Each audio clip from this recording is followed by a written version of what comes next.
এটা দেখে ও ভয় দৌড়ে জানলা দিয়ে দেখে সাপটা প্রকাশের পাশে গিয়ে শুয়ে পড়ল। শোয়ার কিছুক্ষণ পরেই সাপটা শোভায় বদলে গেল। শোভার গলা একটা হাড্ডির মালা ছিল, যেটা চকচক করা রত্নের হাড়ে বদলে গেল। এইসব দেখে কমলার হাত পা কাঁপতে শুরু করলো। ভেবেছিলাম এটা গ্রামের সমস্যা, এটা তো আমার বাড়ির সমস্যা হয়ে গেছে। তার মানে বৌদি বিষকন্যা।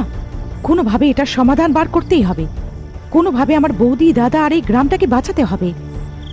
এইভাবে না ঘুমিয়ে রাত ভোর জেগে উঠে ভাবতে থাকলো। ভাইয়ের থেকে বিদায় নিয়ে তাড়াতাড়ি করে নিজের গ্রামে পৌঁছে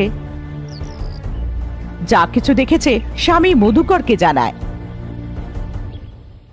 সাপে পরিণত হওয়া, ওতে আমরা কি করতে পারবো? কিন্তু তুমি যা দেখেছো সেটা সত্যি কি স্বপ্ন হতে পারে? স্বপ্ন না গো, আমি নিজের চোখে দেখেছি। ওই রত্ন হাড়টা সাপের মুন্ডুতে বদলে গেল। আমার বৌদি একটা সাপে বদলে গেল। মনে হচ্ছে হাড়টার এর সাথে কোনো একটা সংযোগ আছে। এই মামলায় তোমাকে একটু সাহায্য করতে হবে। আমার বৌদি আমার দাদা ওই গ্রামের লোকেদেরকে বাঁচাতে হবে। গ্রামে আগেই অনেক লোকের মৃত্যু হয়ে গিয়েছে। ঠিক আছে ঠিক আছে, আমি চেষ্টা করে দেখব। তুমি কাউকে বলো না, ওনারা তোমার দাদা বৌদি না? ঠিক আছে গো, আমি কাউকে জানাবো না। নিজের স্বামীকে জানানোর অনেকদিন পরেও মধুকরের মধ্যে কিছু ফারাক পড়ল না। স্বামীকে বলেও কিছু ফায়দা হলো না, এটা ভেবে কোনোভাবে দাদা বৌদিকে বাঁচানোর জন্য নিজের প্রচেষ্টা শুরু করে। সেই প্রচেষ্টায় একদিন গ্রামের এক বুড়ি বউর সঙ্গে কথা বলতে বলতে, কাকিমা, লোকেদের সাপে বদলে যাওয়া, গ্রামকে সাপ দেওয়া, চামড়া ছাড়া, ভূতে ধরা, এগুলো কি সত্যি হয়? যদি হয় তাহলে কেউ কি আছে যে এইসব জিনিসকে থামিয়ে তার থেকে আমাদেরকে বাঁচাতে পারবে? হ্যাঁ, আছে তো। এই দুনিয়ায় অনেক আজব জিনিস, ওইসব জিনিসের ব্যাপারে আমরা জানিও না। আমরা অল্প জিনিসই জানি।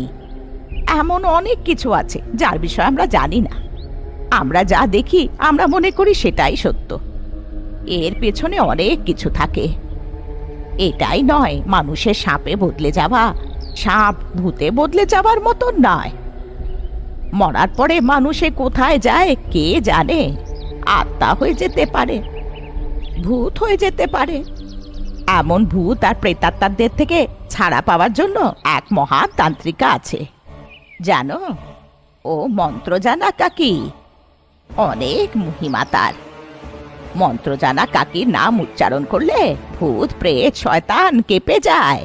বেতাল মুকুট প্রাপ্ত তান্ত্রিকা, খুবই ভালো, মহুয়ায় থাকে। তাই কাকি, এত মহান মন্ত্র জানা কাকি? হ্যাঁ মা, আমি তো তোমাকে বলছি, বেতাল সিদ্ধ প্রাপ্ত তান্ত্রিকা।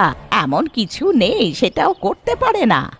ভূত প্রেতাত্মা পিশাচ হাওয়া ভুলিয়ে দেয় মন্ত্র জানা কাকি। এটা জানার পর কমলা আর দেরি করাটা না ভালোই ভাবলো, আর মন্ত্রজানা কাকির সঙ্গে দেখা করার জন্য মহুয়া গেল। পরের দিন মহুয়া গিয়ে ও যা কিছু দেখেছিল সেসব মন্ত্রজানা কাকিকে জানালো। কোনোভাবে সাহায্য করার জন্য বিনতি জানায়। মন্ত্রজানা কাকি স্বীকার করে, আর সেদিনই কমলার সাথে অমরপুরী চলে যায়।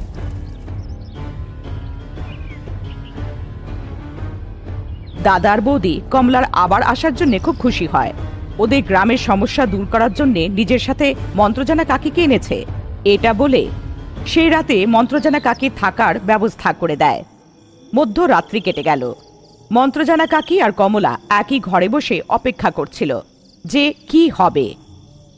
যেমন কমলা বলেছিল, রাত্রি 12টা পরে ওর বৌদির গলায় যে চকচক করা রত্নের হার সাপের কঙ্কালে বদলে যায়। বদলটা হওয়ার পরেই শোভা একটা বড় সাপের আকার নেয়।